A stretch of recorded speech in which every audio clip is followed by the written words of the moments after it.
Bem-vindos ao Viva Saúde. A obesidade foi considerada pela Organização Mundial da Saúde como um dos maiores problemas de saúde pública no mundo. No programa de hoje, abordamos esta temática. A obesidade é um dos problemas mais marcantes do século XXI. Já em 1997, a Organização Mundial de Saúde falava do aumento de peso como uma epidemia global e com a expansão de estilos de vida sedentários crescem os números da obesidade, tanto nos países desenvolvidos como nas economias emergentes. A obesidade ocorre quando há um consumo de calorias muito superior às necessidades do corpo, ou seja, quando uma pessoa consome mais do que aquilo que gasta. Quando há atividade física regular, o gasto energético compensa este excesso, além de diminuir a sensação de fome. Esta doença crónica também pode ser hereditária, assim como resultado de fatores genéticos e fisiológicos. Quando uma pessoa é obesa, o tratamento pode ser muito complicado, principalmente devido às doenças que surgem relacionadas com este problema. Mais de 90% dos diabéticos do tipo 2 são obesos e a hipertensão arterial e insuficiência renal estão frequentemente associadas a complicações da obesidade. Em Luanda, por exemplo, muitas pessoas adquirem estas doenças por terem excesso de peso. A obesidade também aumenta o risco de cancro da mama e outros tumores malignos. Estas doenças, chamadas de não transmissíveis, são responsáveis por mais de metade das mortes em todo o mundo. O tratamento da obesidade passa pela reeducação alimentar e alteração dos estilos de vida. Mas, por exemplo, o programa de exercício físico para uma pessoa que tenha este problema deve ser estudado com muita atenção e, preferencialmente, com supervisão médica. Deve ser uma evolução lenta, tanto em termos de intensidade como de duração. Em alguns casos mais graves, pode ainda haver a necessidade de medicação ou de intervenção cirúrgica. Por ser uma doença de difícil tratamento, o essencial é a prevenção, ou seja, uma reeducação alimentar, no sentido de consumir menos açúcar e gordura e mais vitaminas e minerais essenciais. O consumo diário de frutas e verduras previne as doenças não transmissíveis e evita a obesidade. O tipo de proteínas ingeridas também pode ser alterado. Ao invés de se comer carnes vermelhas, que têm quantidades maiores de gordura, deve-se consumir mais peixe e carnes brancas, como as das aves.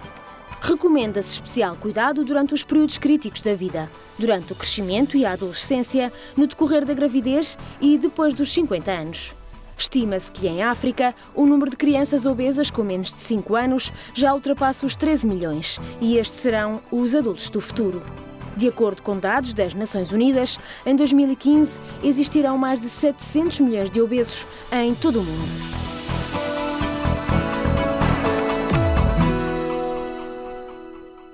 Temos connosco o Dr. Jorge Limão.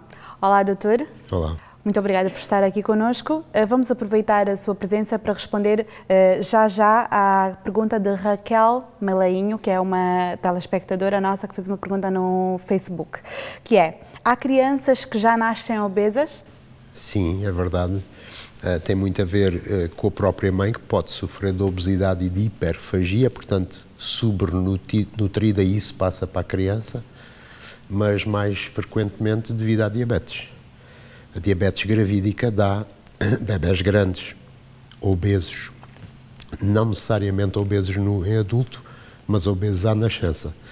Depois, o processo de obesidade da criança desenvolve-se ou não, baseado em fatores genéticos, baseado em fatores alimentares, baseado em fatores comportamentais, muitos deles adquiridos na própria casa onde se desenvolvem, portanto, na família. Doutor, então a obesidade pode-se dizer que é uma doença hereditária? A obesidade é uma doença multifatorial. A parte respeitante à hereditariedade pode estar lá e é comum estar, mas além disso temos que juntar outros fatores: comportamental, de sedentarismo, erros alimentares, opções de vida erradas. Portanto, tudo isso contribui para a obesidade. Então são essas também as causas da obesidade? São, no seu todo. Como é que se mede a gordura de um paciente, de um doente? A gordura, aquilo que nós teremos que ter em termos de massa magra, massa gorda, água, massa óssea, tudo isso tem a sua proporção. Nós conseguimos determinar essas proporções nos seus valores alterados ou corretos através da bioimpedância, que são uns sistemas, umas máquinas que, além do peso, nos dão também a constituição nessas outras, já diferenciada nos seus constituintes do organismo. E qual é o índice de massa corporal que é necessária ou que é tipo de uma pessoa obesa? Portanto, nós consideramos o peso ideal ou normal até o índice de massa corporal 25, e isso quer dizer o peso sobre a altura ao quadrado dá esse índice, dá esse número. Entre os 25 e os 30 consideramos o excesso de peso, é o peso ideal mais alguns quilos. 25 a 30, 30 a 35 a obesidade ligeira, e depois a partir dos 35, 40, 45 começa aquilo que chamamos a obesidade patológica, que se chama já obesidade mórbida, ou superobesidade, ou superobesidade. Doutor, ainda bem que está a falar sobre isso. O que é a obesidade mórbida e o que é a obesidade estética? Muito distinga. Bem. A obesidade estética é aquela que não dá resultado a outras doenças, é só uma questão de imagem, é uma questão de excesso de peso e que a pessoa pode valorizar ou não. E quem valoriza também tem direito a ser tratado.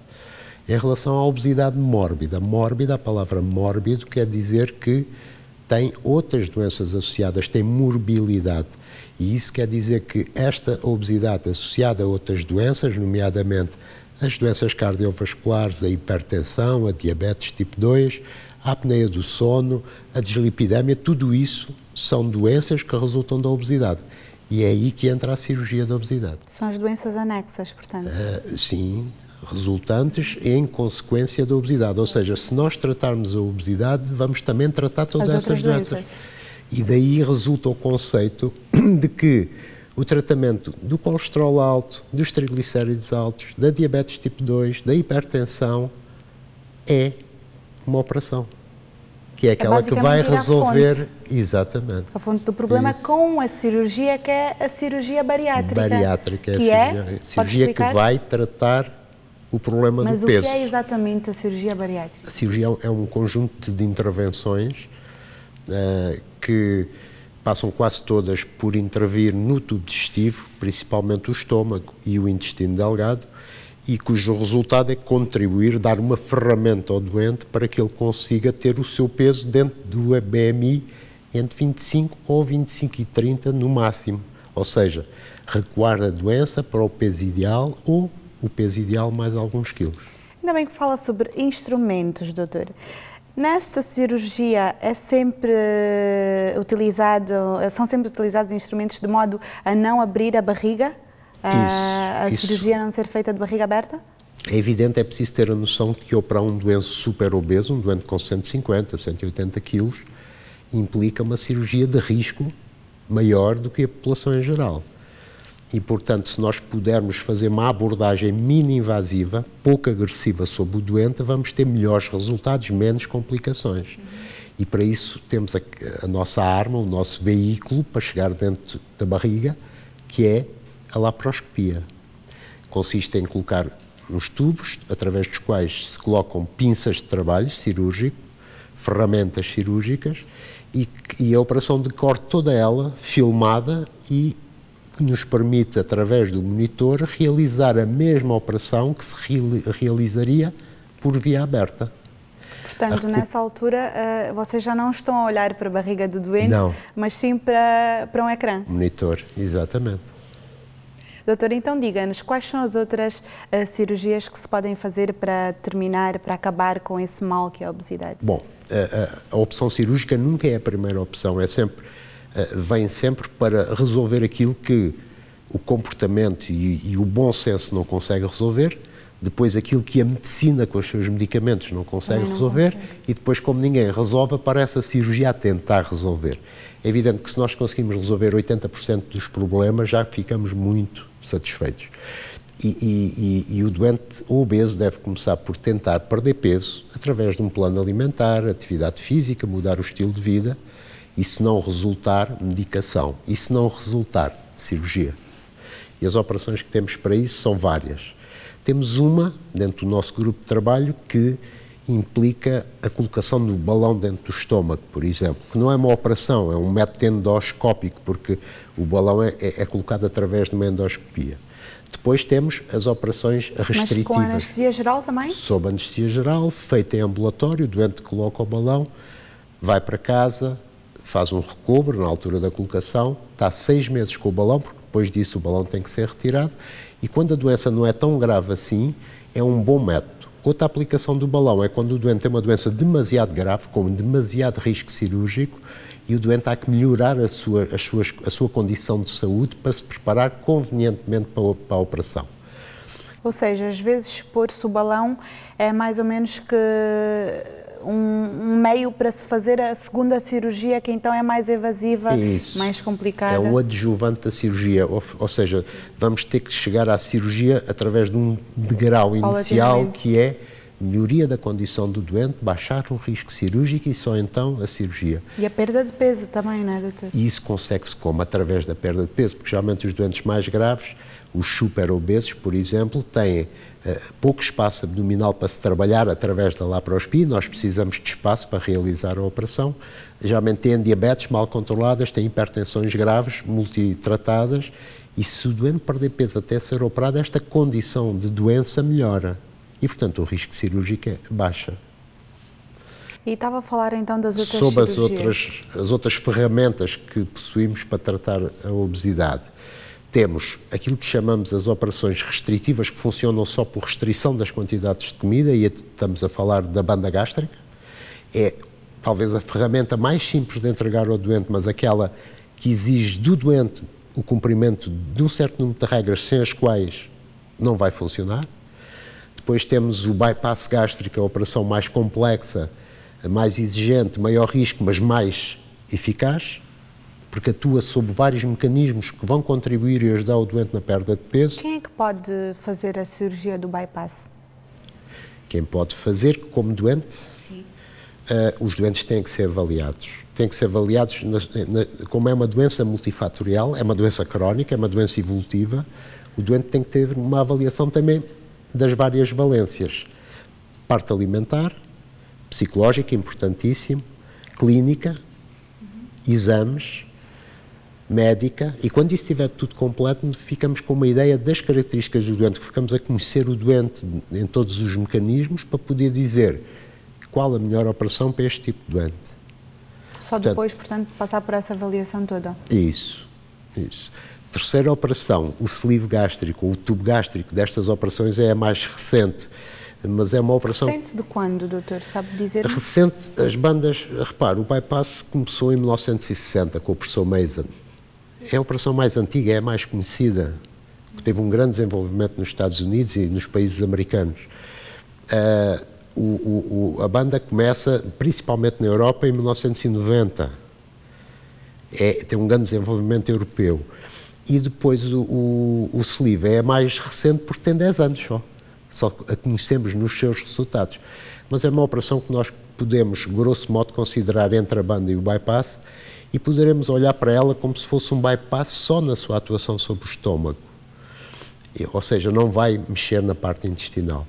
Mas é mais uma ferramenta que temos à disposição para poder tratar a obesidade. Qual é a diferença entre peso em excesso e obesidade? O peso em excesso será o primeiro grau da obesidade. Todas as pessoas que possam ser super-obesas, obesas mórbidas ou simplesmente obesas passaram pelo excesso de peso. E se calhar até pelo peso ideal, porque a doença, sendo crónica e evolutiva, é progressiva, a pessoa cumpre toda esta progressão de agravamento. Peso ideal, na maior parte das vezes, ou já foram obesas em crianças, ou tinham o peso ideal e tornaram-se obesas na adolescência. E, no caso das senhoras, é frequente tornarem-se obesas após o casamento, após o parto ou após a menopausa. Há marcos importantes de agravamento do peso. No caso dos homens, muito o casamento. Às vezes o divórcio também é a causa. Então a ser a bem questão psicológica. E depois do casamento... E já não têm que andar à procura, não é? Já não correm atrás. Doutor, ainda bem que fala nesse assunto. Nós queríamos saber se é mais frequente, por exemplo, a obesidade nas mulheres do que nos homens. São obesidades diferentes. A obesidade no homem é talvez menos, com menos incidência na população em geral, mas muito mais grave.